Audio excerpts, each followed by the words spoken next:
ఈరోజు అన్నిటికంటే కష్టమైన పని క్రైస్తవులుగా విశ్వాసులుగా ఏంటిదంటే ఏం చూడకపోయినా నమ్మటము కదా. మన జీవితంలో ఏం జరగకపోయినా నమ్మటము చాలా కష్టంగా ఉంటుంది. వాగ్దానం ఒక ఎత్తు, కానీ నా జీవితంలో కార్యం ఏంటి అంతా it is come to a stand still.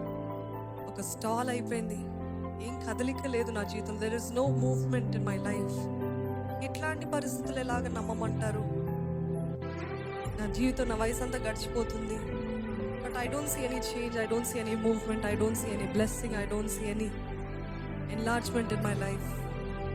ఇట్లాంటి పరిస్థితులు ఎలాగ నమ్మగలుగుతాము? సొంత చేతుల పైన తీసుకున్నాయా? Should I take it up? నేను ఈ ప్రయత్నము నా ప్రయత్నం చేద్దామా? ఇక దేవుని పైన ఆధారపడటము I don't see any way. ఇది నా సొంత ప్రయత్నాలు, సొంత శక్తి, సొంత తలాంతులు, సొంత వివేకము వాడి నేను ముందుకు వెళ్దామనే ఈ టెంప్టేషన్ వస్తుంటుందండి చాలాసార్లు. ఇట్లాంటి పరిస్థితులు ఏం చేయమంటారు? ఏం చేయాలంటే ఆ టెంప్టేషన్ ఎదిరించాలి. Can you say Lord, I trust you Lord, నేను నిన్ను నమ్ముతాను ప్రభా, నువ్వు ఏది చేసినా నా జీవితానికి మేలే చేస్తావనే నమ్మకం ఉందా? నిన్ను నమ్ముతాను ప్రభా, నీవే నా ఆధారం. నువ్వు నాకు జవాబిచ్చేంత వరకు నేను నిన్ను విడిచిపెట్టను.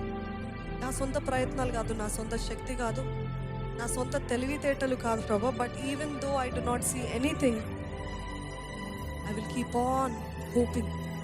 విశ్వాసము, నిరీక్షణ నేను కాపాడుకుంటాను. అందుకనే పౌలు అంటాడు, నా విశ్వాసాన్ని కాపాడుకుంటాను.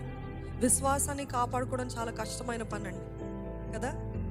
అన్నీ బాగున్నప్పుడు నమ్మటము చాలా సులభము, కానీ ఏది జరగనప్పుడు విశ్వాసాన్ని కాపాడుకోవడం కష్టం. నిజంగా నీ చిత్తమేనా? నిజంగా నువ్వు ఉద్దేశించిందేనా? నిజంగా నువ్వు వాగ్దానం చేస్తావా? అసలు నిజంగా నువ్వు ఉన్నావా దేవా? నువ్వు ఉన్నావా? నువ్వు ఉంటే నా జీవితం ఎందుకు ఇలా ఉండాలి?